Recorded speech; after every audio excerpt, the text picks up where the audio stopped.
Stay connected to your community and save. Just 99 cents a month gets you 3 months of unlimited access to Inform.com. Visit Inform.com/subscribe and get your first 3 months of news for only 99 cents a month.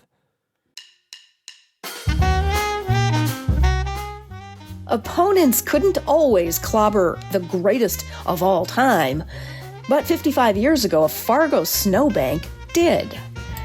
Hi, this is Tracy Briggs, and welcome to Back Then.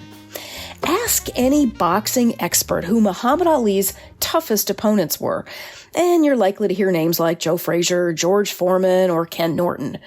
But no one KO'd the greatest of all time quite like Mother Nature. On January 27, 1969, Ali was stranded in Fargo during a blizzard when his car got stuck in a snowbank just outside of town. The champ, his wife, 19-year-old Kalia Ali, formerly Belinda Boyd, and a friend were driving from their home in New York to the West Coast, where he was scheduled to do some college speaking engagements. However, they ran into some dicey weather on the northern plains. The director of the North Dakota Agricultural Weather Network, Daryl Richardson, said for the most part, January 1969 was a very cold month. He said it did snow in Fargo that day, 1.8 inches, and it was very likely windy as the temperatures were falling after that storm. And then it went ahead and snowed again, 3 inches on January 29th. Now, what's extra fun about this story is we actually have an interview Muhammad Ali did that very day, and I'll get into that a little bit more later on. But this is what he says in that interview about how he got stuck in Fargo. I was told not to come this way because the weather was tough. I didn't pay no attention. I don't believe I could be stopped, so I decided that I'd drive. And we got about 50 miles out of Fargo and come off a 94 interstate and ran in the ditch and got stuck. And a few nice people came by and took me to town, and the AAA came and got me. When he got to town, he ended up at the train depot where WDAY sportscaster Boyd Christensen and former reporter Dan Nelson interviewed him. That's that video, or that's the audio you just heard from Boyd Christensen's interview. Now, Ali, who is arguably the greatest sports personality of all time, well, he didn't shy away from talking a lot about everything from Fargo's weather and boxing to race relations, finances, and even his young bride's good cooking.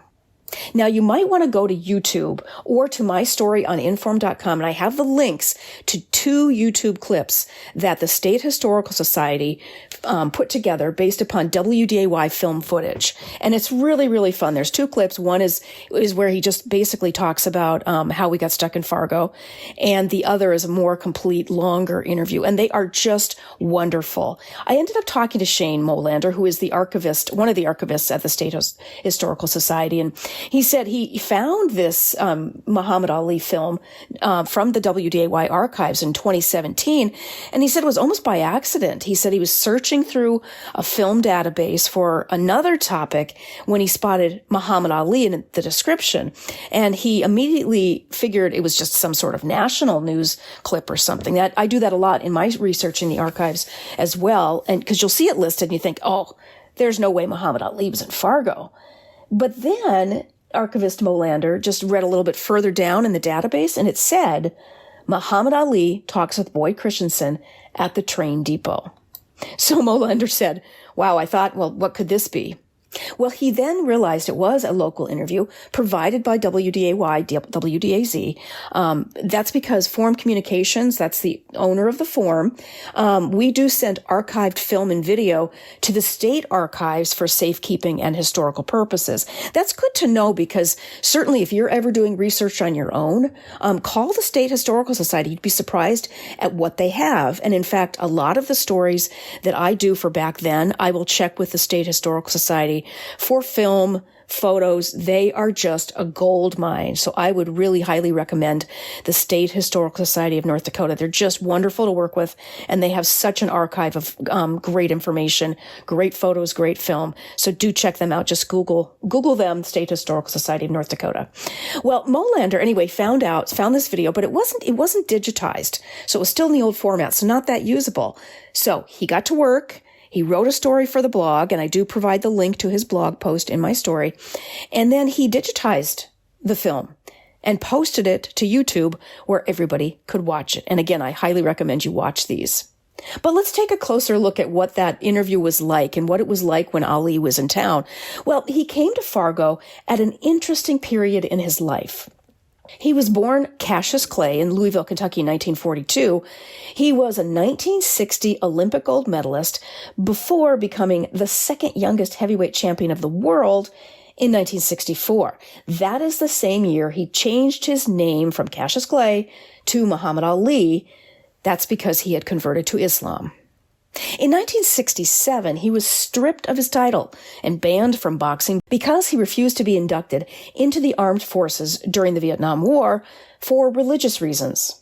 The case was headed for the Supreme Court. It was during this time that he set up all these speaking engagements that eventually brought him to Fargo. So we're not quite sure how Boyd Christensen found out that Ali was at the train depot, but Boyd was a really well-known and well-respected sportscaster, so I'm sure he just got in his car and ran right over there to see if he could sit down with the champ. And obviously, Ali agreed. They had a nice long interview. Christensen actually asked Ali if he'd ever box again after this banning and this losing of his license, and Ali said it really depended upon how his court case ended. If I do, it would be mainly for financial reasons, to pay lawyers, to pay bills, but boxing itself, I cannot go too much bigger in popularity or praise or recognition. I've won all the titles, Golden Glove, National, AAU, Olympic, and the World Heavyweight title, undefeated in all fights, so I don't have too much prestige to gain as far as boxing is concerned, but the money would be good. Ali said he thought he might even be making more money from his business ventures these days than he would be if he were still fighting. At the time, he said he was invested in 250 Champ Burger restaurants, and he owned a few oil wells. But he said competitors like Joe Frazier or James Ellis might convince him to jump back into the ring. But there may be a day where Joe Frazier, James Ellis, the champions now, may get to the point that I got to where they've defeated every man on the planet, and they'll be looking for somebody to beat him, and probably at that time they might try to get the old man out of retirement. If they pay me enough, I might come back. And, of course, everybody knows he did come back. When the court case was settled in 1960 and his boxing license was reinstated, Ali held no ill will toward the government. He once said, "They did what they thought was right, and I did what I thought was right." He resumed his fighting career, achieving even greater success and fame in the 70s than he did in the 60s. He captured, lost, and recaptured the heavyweight title repeatedly during the decade. He fought for the last time in 1981 and was diagnosed with Parkinson's disease in 1984. He died in 2016 at the age of 72. But let's go back to that snowy January day in Fargo in 1969 when Ali caused quite a stir at the train depot. Now, I've already talked about Boyd Christensen from WDAY, but former reporter Dan Nelson was also there.